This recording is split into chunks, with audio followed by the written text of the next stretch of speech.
to let people know we're recording. Yeah. And so can you hear me clearly? Yes, very clear, very clear. Okay, that's great. But sometimes you know the disconnection happens. So yes. just in case, yes.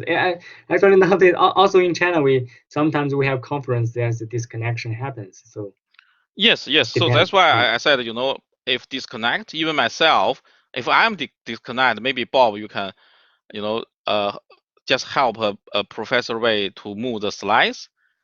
And if Professor Wei is offline, in that case, let us wait 5 minutes. I will try to contact Professor Wei through WeChat.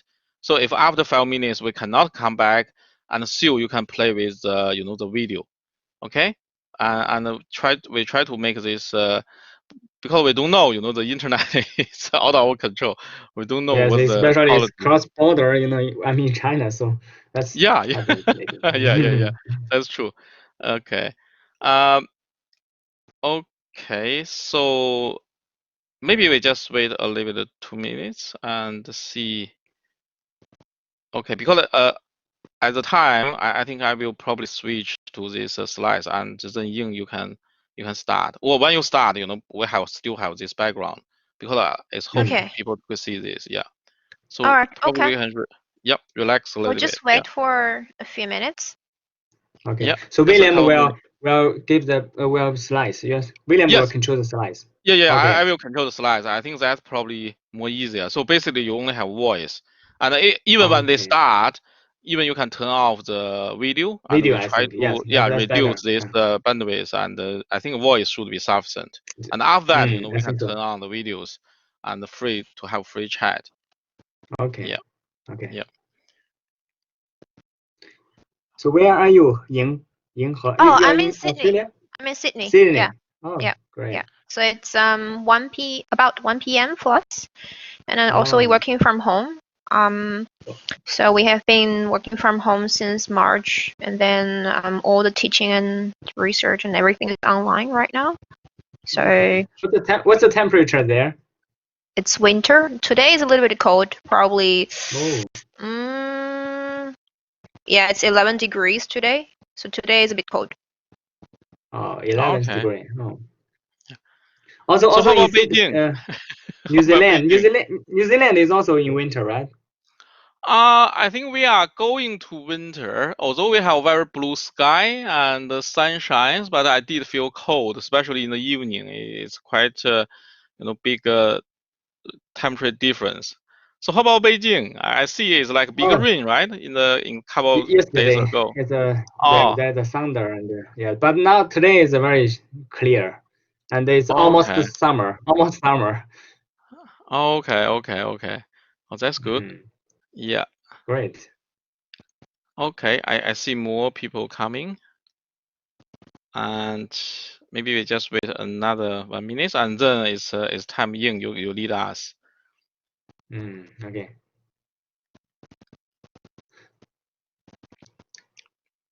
So the server of this collaboration, the server of the collaboration is in New Zealand. You mean the collaboration? Actually, I don't know. I think because we use this as an online teaching platform, I think usually in the daytime the speed is quite good. So I'm assuming I think the server should be located in New Zealand, but I didn't really check out. Yeah, because it is. I think when we use in the daytimes, I think the quality is quite amazing. Is we still see the up and down, but the quality is okay. So okay, yeah, I think maybe the people coming. So maybe Ying, you can. We can start. Yeah, let's take it on the time because it's fair to the people come on time. Yeah. Okay. Let me just grab the file out. All right. Okay. Welcome everyone again. Big welcome. So, welcome to this activity that is co-hosted by IEEE Vehicular Technology Society, New Zealand chapter, and also New South Wales chapter in Australia. It's a co-hosted technical webinar. And then we are very glad to have Professor Yifei Wei from Beijing University of Post and Telecommunications with us. The title of today's talk is Blockchain Meets Deep Learning. I wouldn't go through all the details about the talk. I would want you to enjoy the talk later. I will just briefly introduce Professor Wei to you guys. So Professor Wei is currently a full professor at BOPT. He received the bachelor and PhD degrees in electronics engineering from BOPT in 2004 and 2009, respectively. And then he was a visiting PhD fellow in Collins University in Canada from 2008 to 2009. He was a research fellow in Dublin City University in Ireland in 2013-2019. He was the vice dean of School of Science in BOPT from 2014 to 16. So visiting scholar in University of Houston, US from 16 to 17. His current research interests are in energy efficient networking, deep learning, and blockchain. And then Professor Wei was supported by the National Natural Science Foundation of China in 2011, 15, 18. He was involved in several projects funded by National High Technology Research and Development Program of China and international cooperation projects. He has published more than 50 papers in journals and conferences and applied more than 20 patents in recent years. He received the Best Paper Award at ICCTA 2011 and ICCS 2018. He has been serving as an editor of Transactions on Blockchain Technology and Applications, and then been serving on the technical program committees or symposium chairs for attributed conferences. He's also the leading author of the new book entitled Blockchain Principles, Architectures, and Applications, which was already sold for more than 10,000 hard copies in there. And then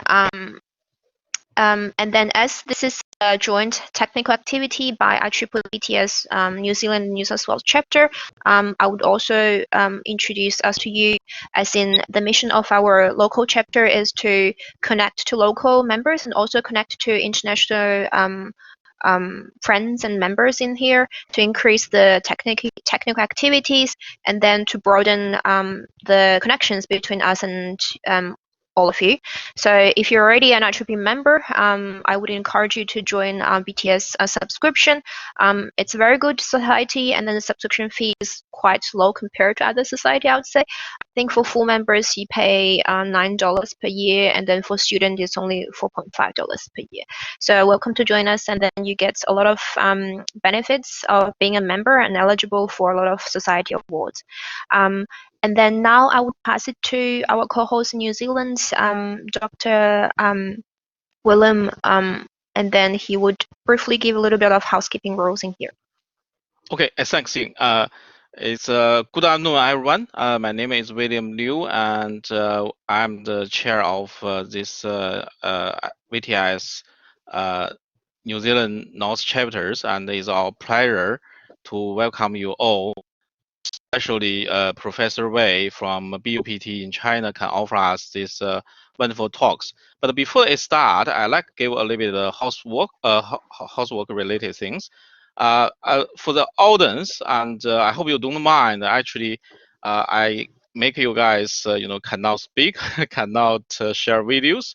And the reason for that is why using these teaching systems, I found, if I make you as a presenter, have a voice and video shareable, and sometimes, maybe accidentally you turn on the mic and the noise, and even like the baby crying, the car running, sometimes it's husband and wife, and noise come in. So I try to make this talk as professional as possible. So it's also try to be quiet, and so the speaker can concentrate to present. And after that, if I surely understand you have questions, answer, or and always you can raise through the the chat windows.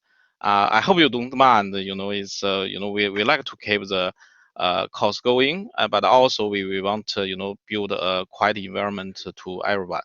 Okay, so thanks, and maybe Professor Wei, you can introduce yourself a little bit and just give me a little bit of time. I try to switch to the slides. Yep. Yep.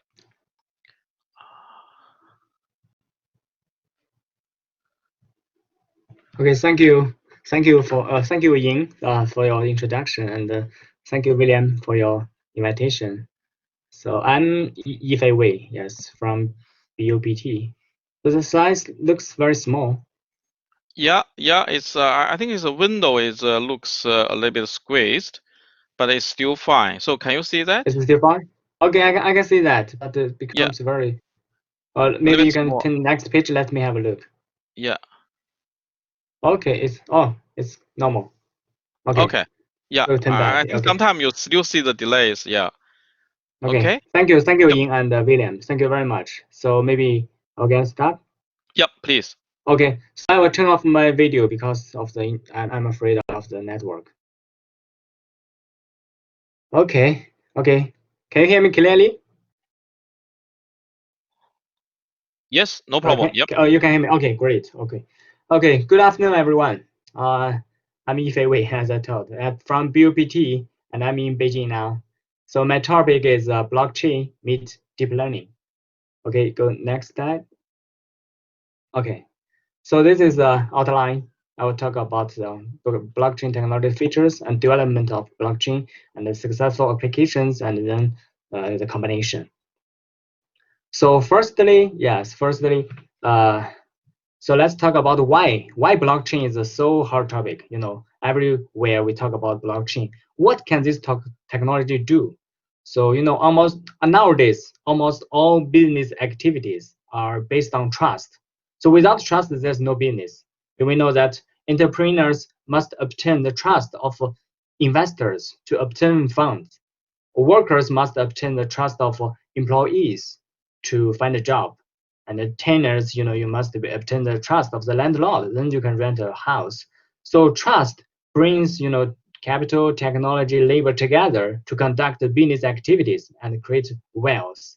So if there is a lack of trust, business activities will shrink, So many industries will disappear, and our society, will be degraded to the, 500 years ago. There's a subsistence economy, so self-efficient. So our living standard will drop down significantly. And nowadays, trust is penetrated to every aspect of life.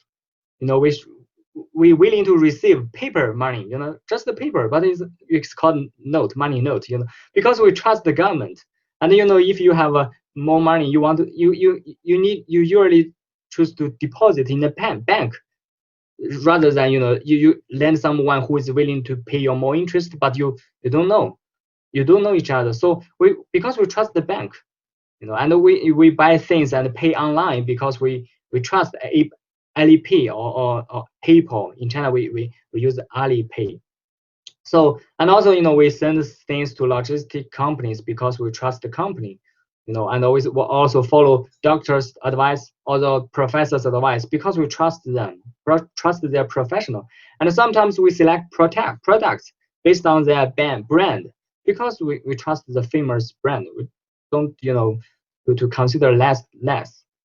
On the other hand, distrust makes us unhappy. For example, when we want to apply for the visa, especially in China, we go abroad, we apply visa, we have to prepare a lot of materials, and also if we want to apply for passport or hukou, in China, we have, as a Chinese, we usually have more than 30 certificates the whole life in your life.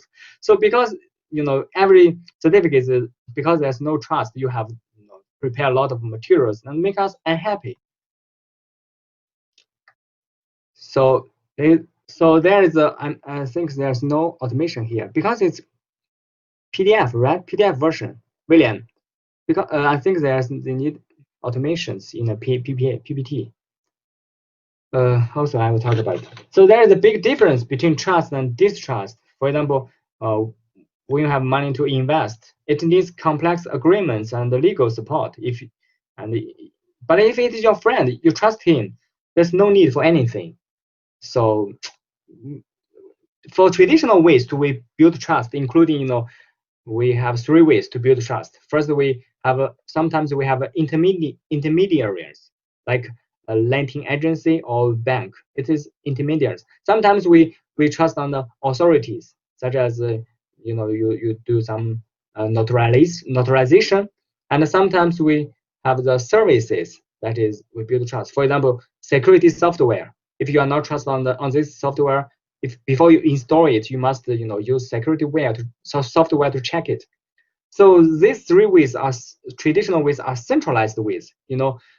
The problem of the centralized trust is that you have the security issues, because single point can be easily attacked, and also you have a cost issues.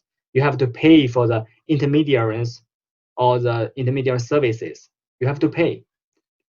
So blockchain is an advanced technology to solve the problem of multi-party trust in a decentralized way. Not like unlike the traditional financial system. They use a centralized ledger, and as a blockchain, you just have multiple distributed ledger. So blockchain is a distributed ledger database with multi-party participation and joint maintenance and no tampering.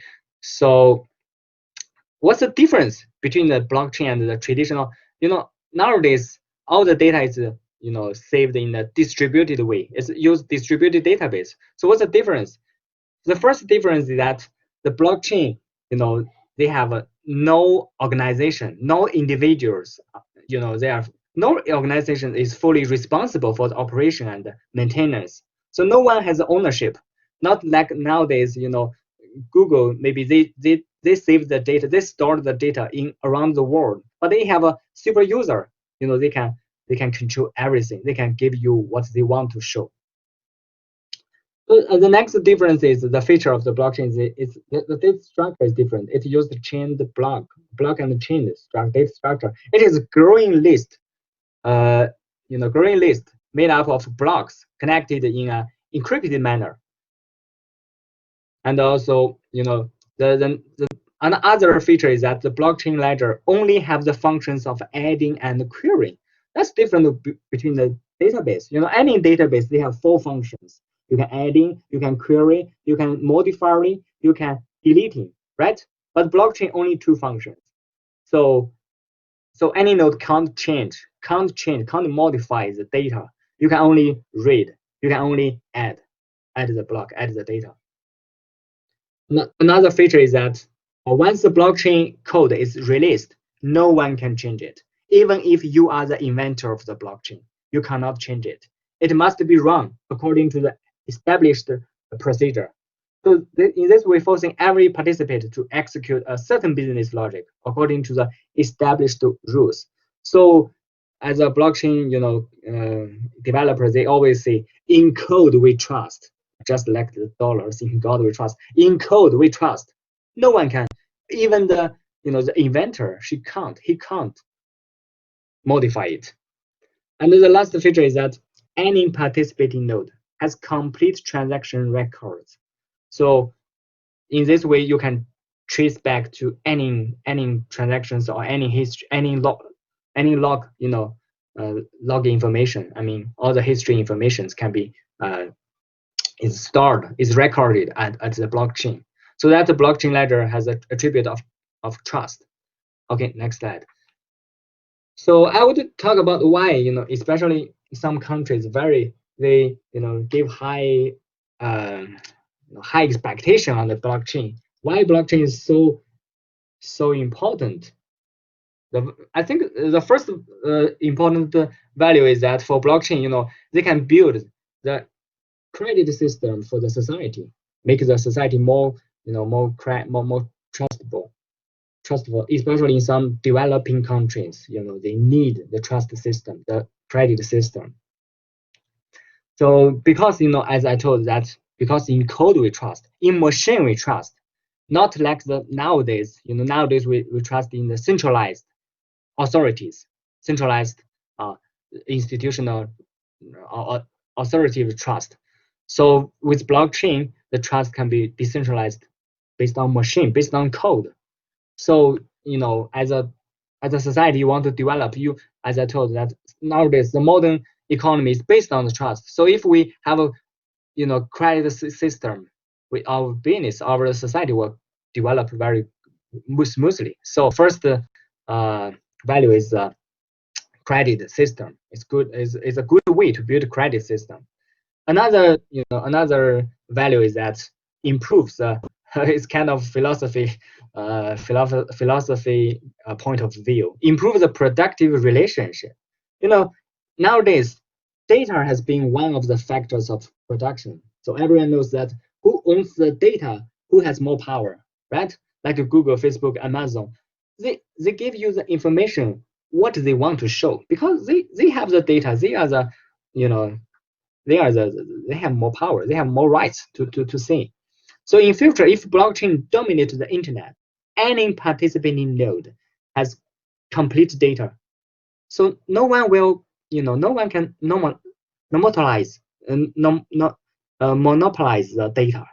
No one can monopolize the data. Not like nowadays, the big company monopolize the internet because it monopolize the data.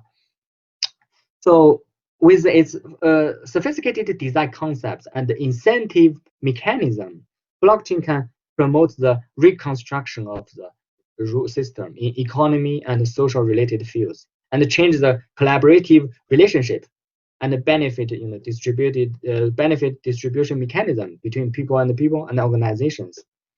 And the last important value for blockchain is that it is called Internet of Value, because just like nowadays, the internet, what does internet do? They transfer information with very low cost.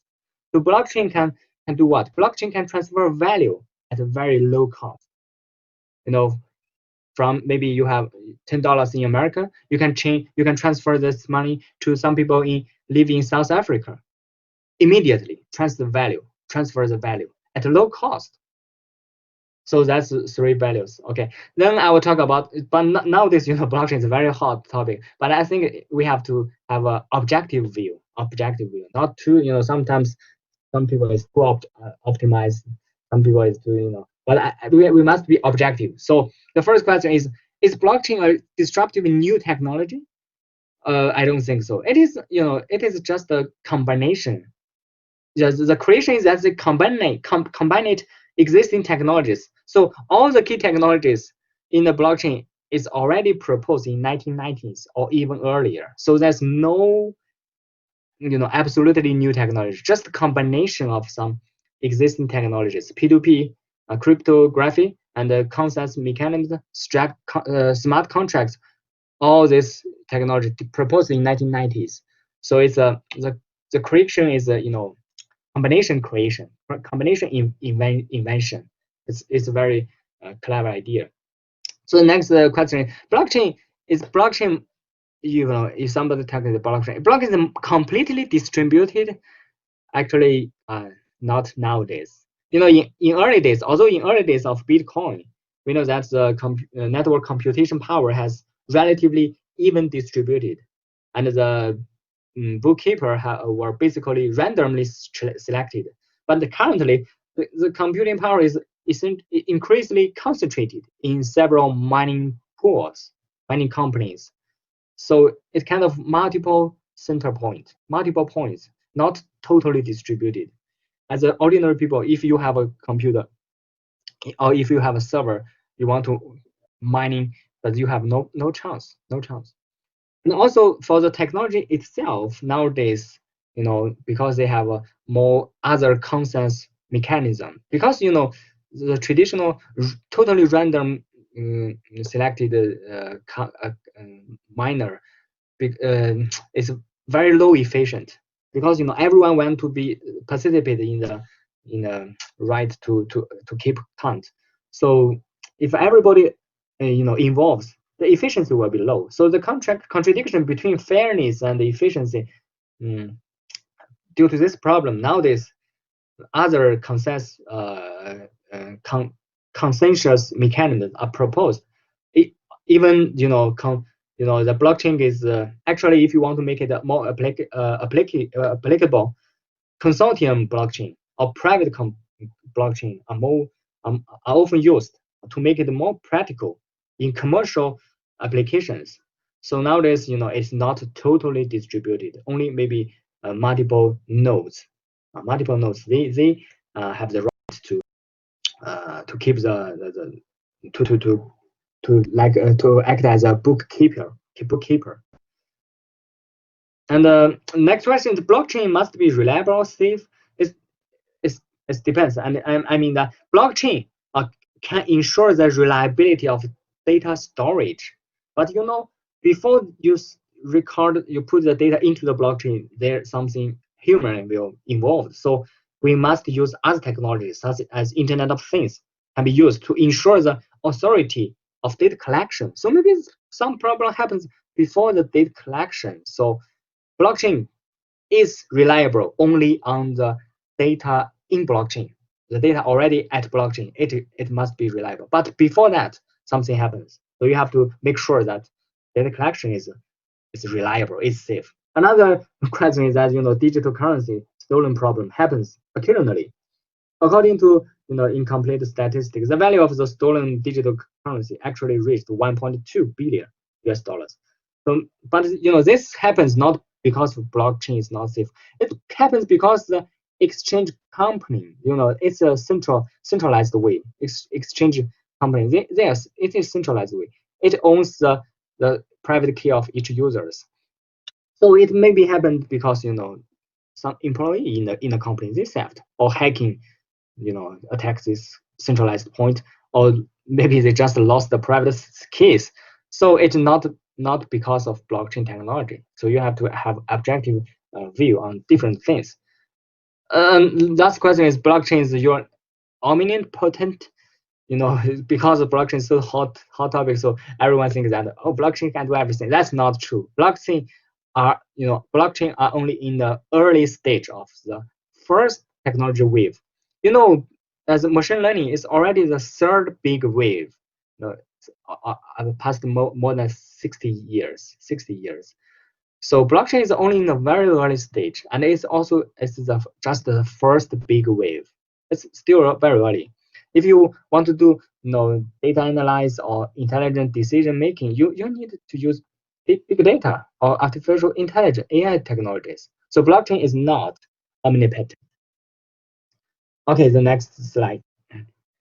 So then I will talk about the development of blockchain technology. The next slide. So there are 4 steps. Actually, at the in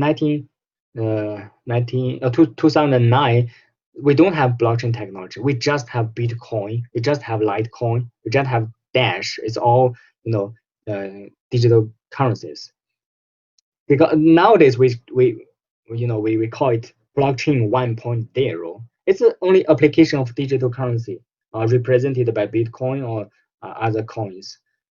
So in this stage, we realize the real-time cross-border payment. So as I told that, transfer money at low cost, especially across countries. So it's called programmable currency. And in blockchain 2.0, the development and the application of smart contracts represented by Ethereum, so with low cost and high reliability to realize contracting behaviors such as gaming, auctions, and mortgages can be realized with smart contract. So it's called programmable finance. Then the technology becomes blockchain 3.0. So in this stage, high-speed processing capabilities represented by EOS and Hyperledger. So it's this closely integrated with the practical applications of various industries in society, such as authorization, maybe auditing, maybe social networks or sharing economy can be used this technology. So the purpose is to realize a programmable society. And then in future, maybe blockchain will evolve to 4.0 to achieve the transaction throughput, and the scalability will be much higher, and support blockchain as an infrastructure. So you can form a complete ecosystem based on blockchain. Maybe will change people's lifestyle and industries. So next slide. oh yes, okay, I will talk about the blockchain structure. This is blockchain structure. So each block, what is blockchain? As shown in this finger, that it's one block. Every block will pointed to its previous block. So each block is connected as a chain. So each block can be divided into two parts. The block head and the block body. In the body, just records all the transactions between last block to this block. What happens in the whole network? All the transactions can be recorded on the block body. So what is in a block head? In a block head, there are five elements. This first is the hash value of previous block head. So just like a pointer that points at a previous block. And then the second item is a timestamp. A timestamp just tells the count time. And then the is a difficult target, which defines the difficult value of the proof of work that miners need to mine. And according to the actual mining speed of the new block, the difficult target value can be adjusted. And finally, a new block will be granted on average for Bitcoin average 10 minutes. They were a new block. Another, the fourth item is nonce. Nonce is a random value. So mining is to find a suitable nonce value so that the hash value of the block header is less than the difficult target. So if the value, hash value, is less than the difficult target, you win, or you can have the right to bookkeeper. The fifth item is Merkle root. A Merkle root is generated like the figure in the left hand. So each transaction you can do hash calculation, and then two hashes of two transactions can do hash calculation again. So finally, you have one hash value for the whole block body. So this Merkle root is incorporated in the block header. So this is the structure. So next slide I will talk about so this is the operation mechanism. So how the blockchain network works. So consider when there is a transaction happens, the initiate transaction node adds its signature and broadcasts this signed transaction throughout the whole network by P2P protocol. So each node in the network will verify the validity of the transactions by public key and signature. So if the transaction is valid, then we'll put it in its new block at its own. At the same time, each node tries to seize, to seize the bookkeeping right. So with POW, with proof of work, each node will find a suitable nonce value. So that the hash value of the block header is less than the difficult target. If one node finds the right nonce value, it broadcasts a new block throughout the whole network. So the remaining node will verify the validity of the new block. If the new block is correct, then connect it to its previous block in the blockchain. So this is the operation system. So next slide. Yes, blockchain 2.0. Why? Because blockchain 1.0 only used in cryptocurrencies. So blockchain 2.0 added a smart contract, which is a collection of data and code. You can make code. You can program. So contracts can be executed. So I think it should not be called smart contract. It should be called automatic contract. that's objective. So there's no smart at all. It's only executed automatically on the blockchain. So contracting behaviors can be realized, such as gaming, so auctions, mortgages can be realized with a smart contract. So Ethereum is the representative, which is a decentralized application platform based on blockchain technology. So we can consider that blockchain 1.0 just like a feature phone, only used for phone call or short message. You can consider blockchain 2.0 just like smartphones. With apps, we can use it as a MP3. We can use it as a GPS. We can use it as a email box. So that's similar. Okay, next slide. So in order to improve the capacity of blockchain, new techniques in blockchain 3.0 are proposed. So for example, sharding technology. Sharding technology divides the whole network into smaller shards or smaller pieces, each capable of processing transactions in parallel. So, so how to do this? There are two options for a node: whether you can join the dictionary service committee or join the node in the ordinary shard. So which organization you want to join, you just need to complete the corresponding proof of work. So in each slide, you can have your own micro block. You make your micro block. Then two blocks will be combined in the final block. So there's a final blockchain, but the capacity will be much improved. So next slide is about, yes, US is a representative. US uses DPoS, delegated proof of stake, as a consensus algorithm to achieve higher transaction process rates. In US, the token headers, they select 21 block making nodes. They call it a super node just by voting. So 21 super nodes receive and verify and confirm the transactions, and in turn just one by one pack the blocks into the US blockchain. So there's no mining process. You don't have to guess the random value of the nonce. So just one by one, because it's already been selected, already been voted. So we trust on the 21 super node. So in this way, because there's no mining process, so TPS or transactions per second will be greatly improved, increased.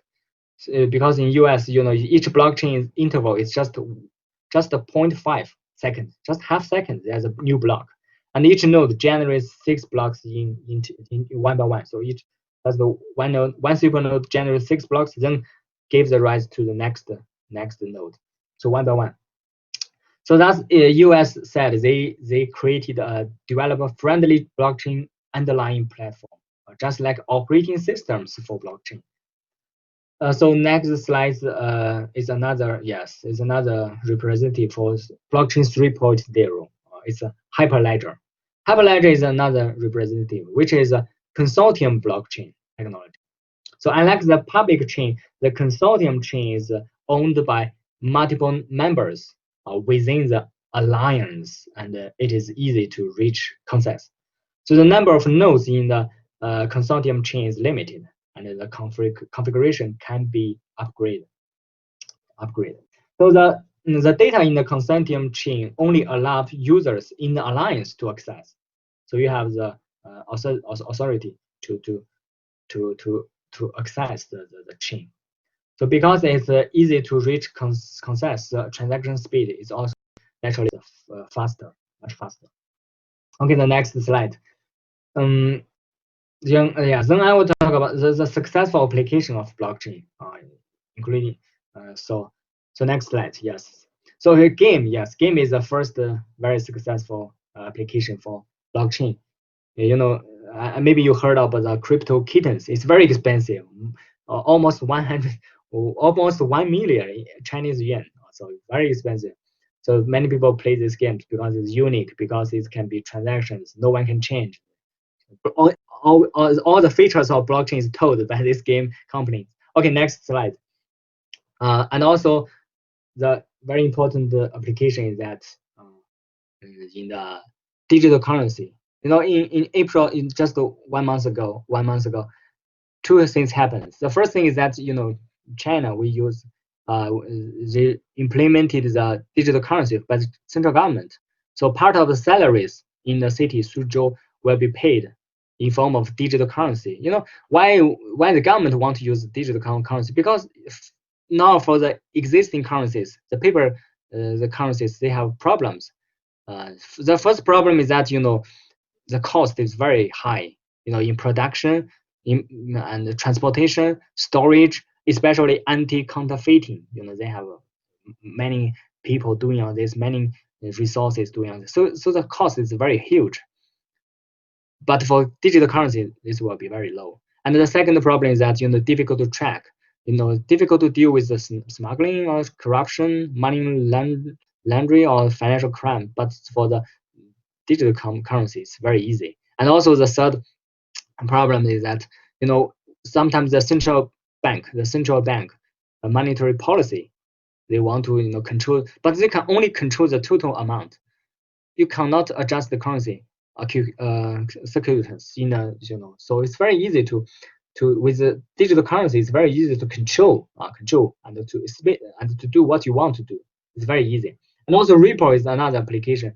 Ripple is issued in 2011.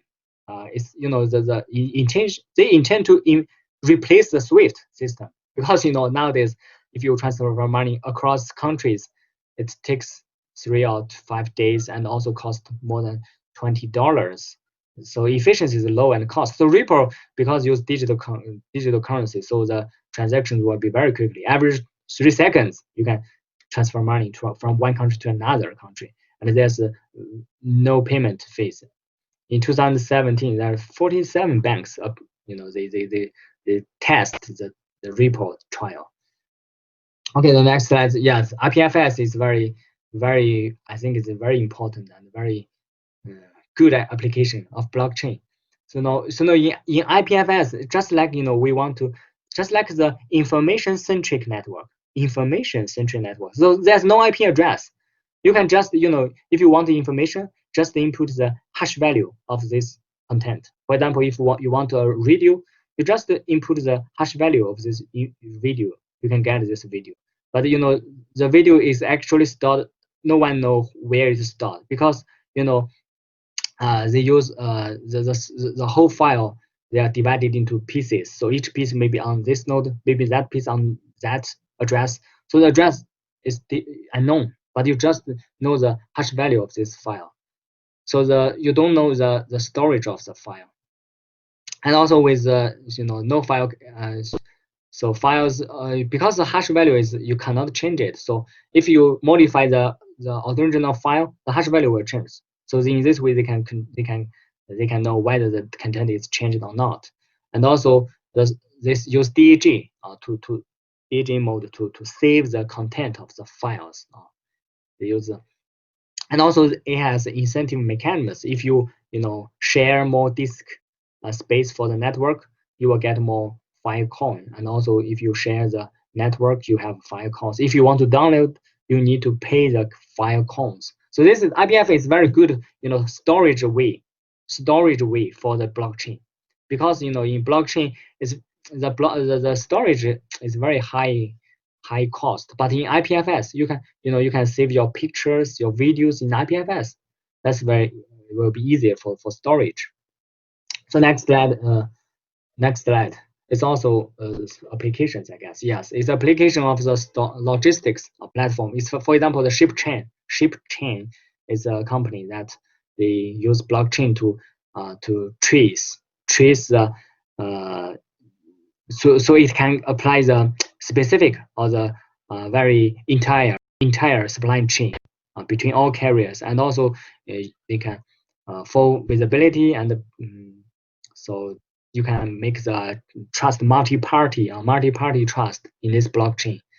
So it's a very successful application. And also another application is the Muse blockchain. So it's kind of replace the current music copyright structure. Because nowadays, for example, if I want to publish a book, or if you write a new song, the same way. If I publish a book, I need to I need to find the publisher company, and they will then find the distributor, and all these companies actually is intermediaries. Blockchain can replace the intermediaries. So with blockchain, if you write a song, you can register this song on the blockchain platform. If someone want to listen or download your music, she can download from the blockchain, and with the digital currency, they can directly pay from your account to the owner of the song. their account. So it's easier. It will replace the current intermediaries. Another application in medical problems. In medical applications, there are two point of views. First point of view is that medical data. Medical data should be I think everyone knows this. Medical problem is a very big problem. In China, if you take a test at this hospital, if you change to another hospital, you have to retest. The same test you have to do again. If you change to another place, you have to test again. So big problem. If all the medical record is recorded, is stored in the blockchain, it will be much easier for us to transfer from hospitals, transfer from medical organizations. And also another point of view is that the medical process, you have to pay first and then applying for the insurance very long time. So if all those things, transactions happened on the blockchain, this will be very quickly, and if you pay, then you can get the refund very quickly from the insurance companies. So some companies already do this, such as Polkadot, and also British Block Verify they are doing on the supply chain of the medical drugs. So yes, okay. So then I will talk about although we know that the successful application of blockchain in many communities and industries. So now at present the research direction of blockchain I think can be divided into two categories. The first category is to improve the design of the blockchain to make it more practical for business applications. One way is to improve the existing structure of the blockchain using new consensus algorithms to improve the blockchain capacity, blockchain time, or security issues. Another way is to improve the performance of blockchain without changing the structure, such as online solution, sharding technology, off-chain solution of Lightning network, and also cross-chain solutions. The third category is to combine a blockchain with artificial intelligence technologies such as deep learning. So, and also there are two viewpoints about this combination. The first viewpoint is that blockchain can help deep learning for data collection and storage, since training data can be registered, traced, and trade on the blockchain with high security. So blockchain has an incentive mechanism for data sharing. So it's good to help the deep learning data. And also the second point of view is that deep learning can help the blockchain with configuration decisions. So it is also called parallel blockchain. The basic idea is to optimize the parameters. So here is some scenarios that can help each other. So the blockchain project Enigma and the Datum and the Botters design data sharing and exchange platforms. So users can share training data and also can trade the training data on the platform.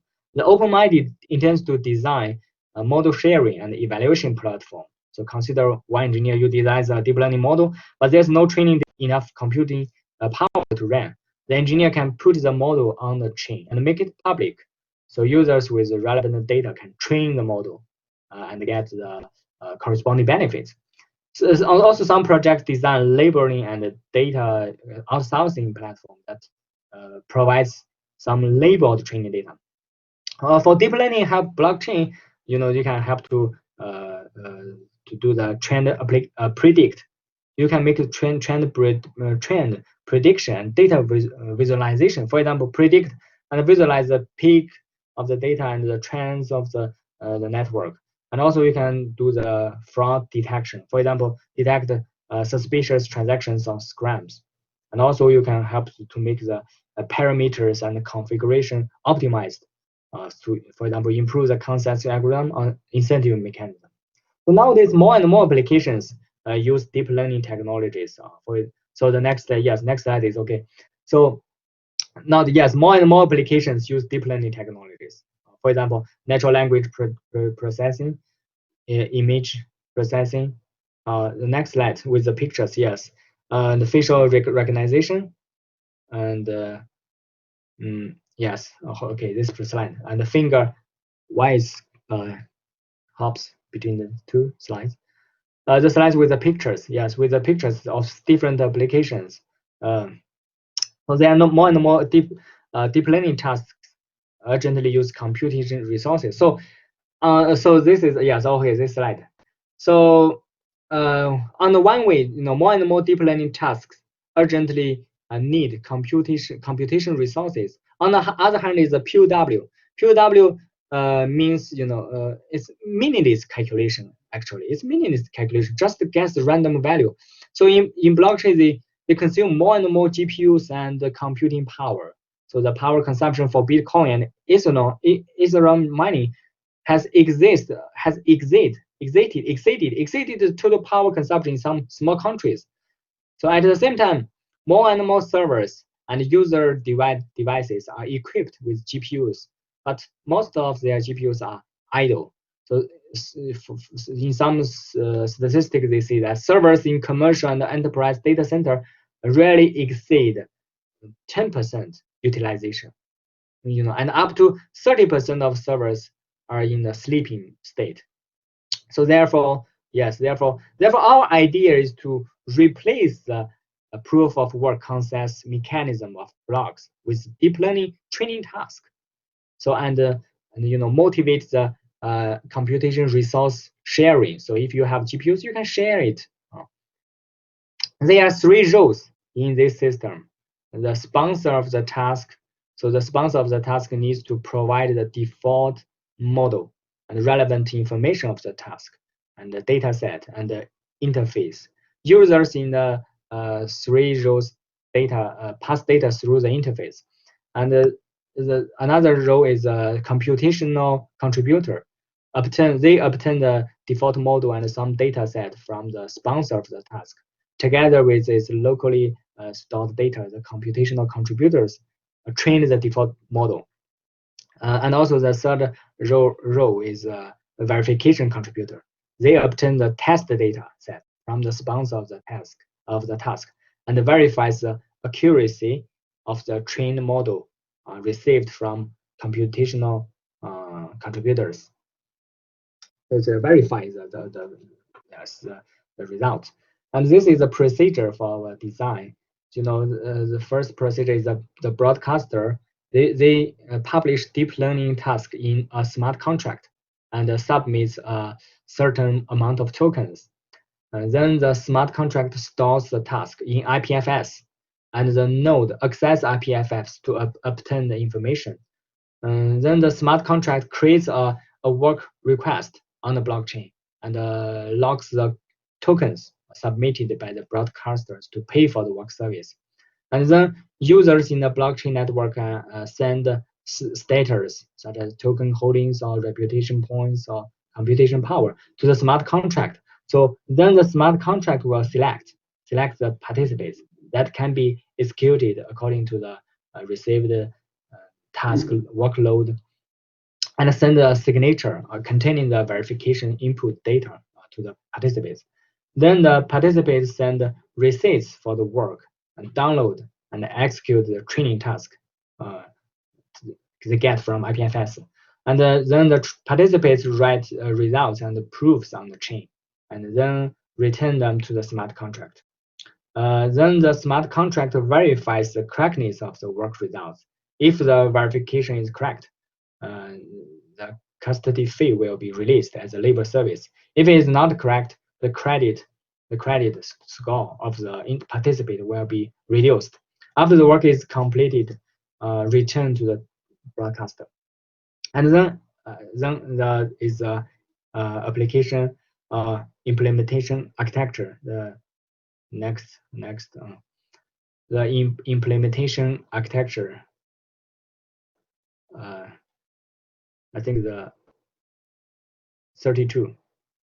Okay, 32. Yes, 32 is a implementation architecture. So the physical layer platform performs data collection to update the deep learning layer, and the deep learning layer normalizes the data and devices to training data sets and test data sets, which are used for training and performance evaluation of deep learning models, respectively.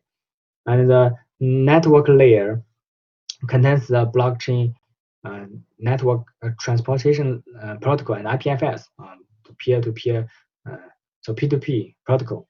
And the smart contract monitor users' attributes, schedule the training task, and cooperate various participants. So at the present, actually, we are still establishing the blockchain-based distributed deep learning platforms.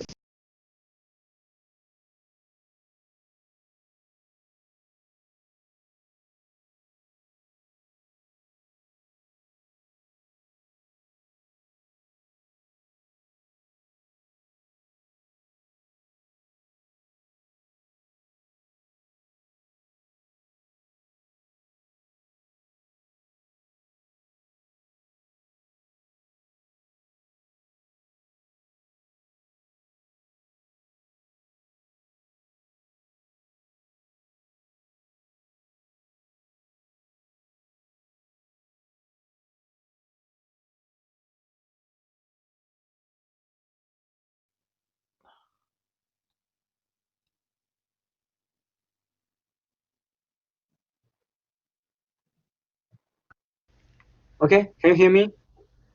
Can you hear me? Yes. Okay. Did you hear it? I think it's disconnected just 1 minute ago. Yeah, I think so.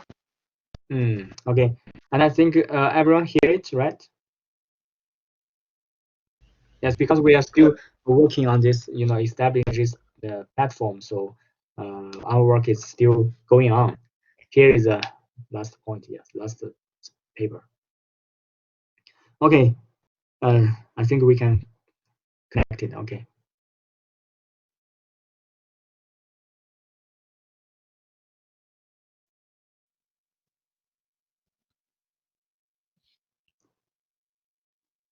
So Yeah, so Ying, maybe sorry, it's I think a little bit disconnection at the end, and we are lucky. lucky, yes, at the end. Yeah. Good. Sorry, I think I'm disconnected as well. So sorry for that. It's something out of our control. So maybe Ying, you like to facilitate a little bit like question and answer sessions. And Okay. for the participants, I'm really apologize for that. I explained the reason. I disable the voice and the video sharing because the noise issues. But if you have questions, and feel free to write through the chat window. So maybe Ying, you can facilitate, and we can start with someone maybe sitting in the moderator tables and yeah. Right. Okay. So anyone in the channel have any questions? You can type your question in the chat window. Is Dr. Ni? I see you put up your hands. Dr. Ni, you want to say something? Yes, please. Yes. This is a very informative presentation. I really appreciate. Thanks, Professor Wei. One question I would like to ask on page 32 and probably page 21. You talked about use deep learning as the way to conduct the proof of work. And the deep learning, from my understanding, is carried out in a distributed manner. My question is how this is related to federated learning. Is the deep learning you described sort of being substantiated by federated learning concept? Okay, that's a good question. Yes, I actually for in this in the distributed learning process, they have two categories. The first one is called model parallel. The other one is data parallel. And currently, we are doing on the data parallel. So the model is the same, but you have different data set. It can it's kind of similar to the federated learning idea, I guess. Federated learning, but the difference is that your federated learning they only give the parameters adjustment. They updating the parameters adjustment. But here we just consider the trained result. Who trained the model with a higher how to say it, precise? Who has the most precise? Who gets the right to bookkeeper? For I think yes, for the federated learning, we also consider that for the federated learning. And I think it's very similar. I think it's very similar because for the data parallel also different users have different data set. But also because they consider about the privacy problem, it's called federated learning privacy problem. But if you don't consider about the privacy problems, you just uploading all the model and data. It's called data parallel distributed learning, distributed training. But if you consider about the privacy of the your model of your data, you call it federated learning. You just uploading the the parameters update. That is my understanding. So okay, do you agree? thanks. Yeah, thank you. I think the idea is the same, but they only consider the privacy. Okay. Yeah, so I think we've got a question in the channel. Data centers for POW for Bitcoin use ASICs, which might be relevant for deep learning, not for GPUs. Yes, maybe Professor Wei can comment on that. Okay, data centers for POW use ASICs. Yes, nowadays, especially in the mining pool, the big companies they use ASICs. But my idea is that many servers so for example, in my lab, there are many servers they are idle. Most of the time they are idle, but they also have GPUs. Only we use the we have something to do. We turn on it and train my task. But if we don't use it, it's idle. So my idea is that why not use some idle servers? They have a GPU. If you have GPU, you can involve in this platform. If you involve in this platform, you can get some benefit from this platform. So if you have a task, deep learning task to training, you can put it on this platform. So this is a kind of sharing economy. If you have idle GPUs, you share, and if you have a deep learning tasks, you can use this platform. So that's our idea. So this is yes, it's a problem. If you mining use ASIC, we can't use it because ASIC is specifically designed for Bitcoin POW. It's not good use for deep learning. But GPU we can use in deep learning. So yes, if it is ASIC, we can't use it because they have different principles. Okay, that's for Ruben's question.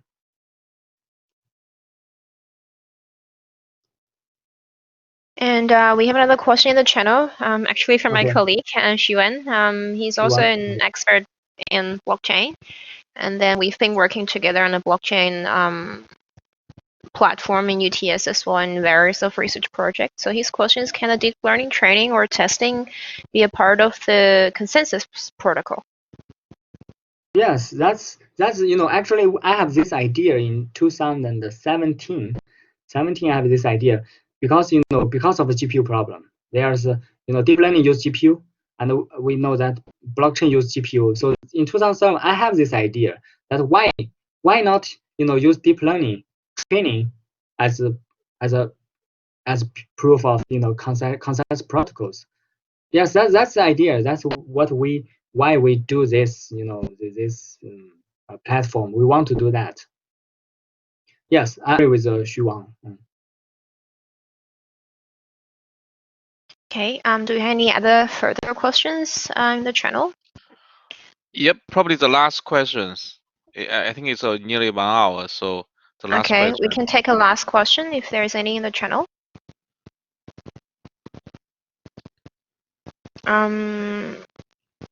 Okay. I've got a question which is not really related to the to the presentations, rather related to the VTS society.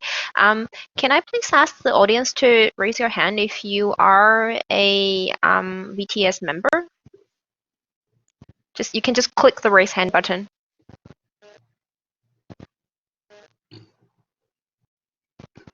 All right. Okay. I think we've got quite a few, which is very good. And then No, I can sorry. We have this polling you have a function. polling thing. Great. Yeah, Because I but don't have sorry, this. I don't have this option. Yeah. So I please put it wrong. just. I put a VTS member because I try to follow the Yeah. time. That's So okay. it's So yeah. So if you if are you the VPS VTS member, member, please yeah, let us This know. is the great. Yeah, poll. yeah, yeah.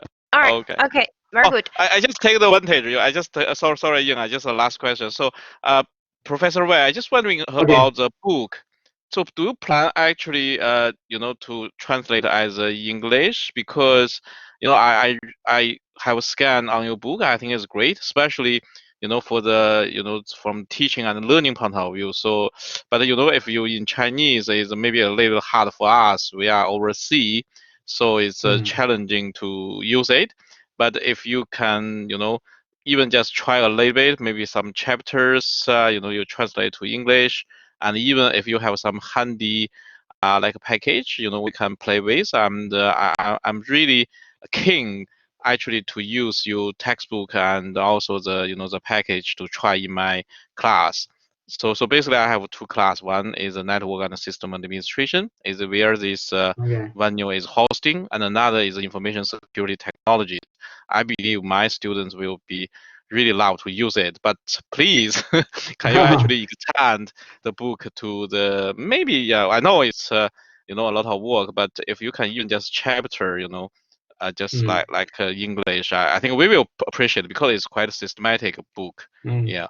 Okay, thank you. Thank you for your interest. Yes, that's a good idea. Maybe we can consider it. For some chapters, yes, it's practical, yeah, to translate some chapters maybe in future. I will think about it. Thank you for your advice. That's good Yeah. idea. Yeah. Mm. So maybe Thank you. Ying, you can. Sorry. Yeah. We have one last question in the channel from Huang, and then it says one more question. Can you talk about the parameters and configuration optimization of blockchain using deep learning? I guess talked about some key parameters that's adjusted maybe for the deep learning part. You can probably quickly answer that, and then we can finish the chat session. Okay, I think yes, because this is a good idea and it's also called the parallel blockchain.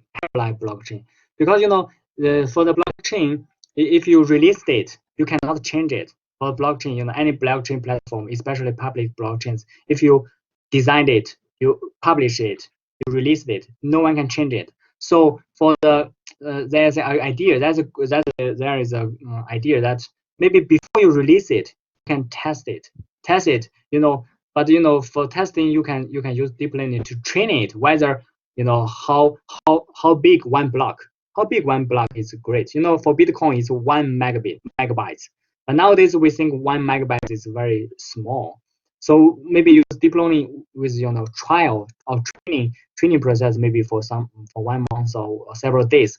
You can train in the blockchain with a with a with a with the size of the block, and also how much the block intervals, and also you can change the consensus mechanism, which mechanism is better, because in the fabric, all the models, all the consensus, all the size of the block, every parameters can be configured in fabric, a Hyperledger blockchain technology. So if these parameters can be trained before you release, it will be better. The blockchain will work better. For the Ethereum or the Bitcoin, sometimes the problem happens, especially in some applications release. The network will be very crowded because of it is not trained very well before it is released. So the idea is to use deep learning to configure it better, to make better decisions on the size of the block or the intervals, such things. So it's called parallel blockchain. Yes, that's it. Thank you. Yep. Sorry. Ying, sorry, it's a follow up. Like if the interest, and also we have this video recorded. So if they want to look at the link, so maybe Ying, you can tell them how actually they can have the follow up with us. So if you guys have any further questions that you want to ask, you can probably contact me. My contact details are on the IEEE Virtual Events page. It's just my email. And then if you want to, for example, engage with our speaker or anyone in the channel, the midpoint is going to be me as well. And then thank you very much for our guest speaker, Professor Wei. And then thank you for Just the last minute, and also I'd like to thank all the people sitting in the moderator table, because you see actually there are some people there, but basically the hiding story is that we want to have a backup to each other. If backup A, backup plan B, plan C, plan D, we try to ensure this presentation keep going. So if you don't mind, I hope you can open your video and maybe we just share your face with our audience. Yeah, I hope you don't mind, but if you mind, it's surely just yeah, like Professor Wei and Ying, is and Dr. Ni and yeah, Sue. Say Yeah. hello. Yes. Yeah. Say hello. It's thanks to everyone, because we support each other. And even actually during the session, I'm a little bit run away, just got some emergency, and Sue actually helped me to move the slides. I really appreciate it. Yeah. So okay. So if you don't share, it's fine. Yeah. But yeah, thanks Professor Wei, and thanks Ying. And any follow up, you can send an email to Ying, and we hope we can keep these things keep going. Okay. Yep. Thanks for Okay. coming. Thank Yep. you. Okay. Thank Thank you. you. Thank you. Thank you guys. Thank you. We have follow up like following weeks we have some other technical seminars and then distinguished lecture seminars online as well. So please stay tuned for our e-notice and vTools events. Okay. Thank you. Yep. Okay. Thank you. Bye. Thank Thanks, you. Ying. Thank you. Bye. Bye. Bye guys.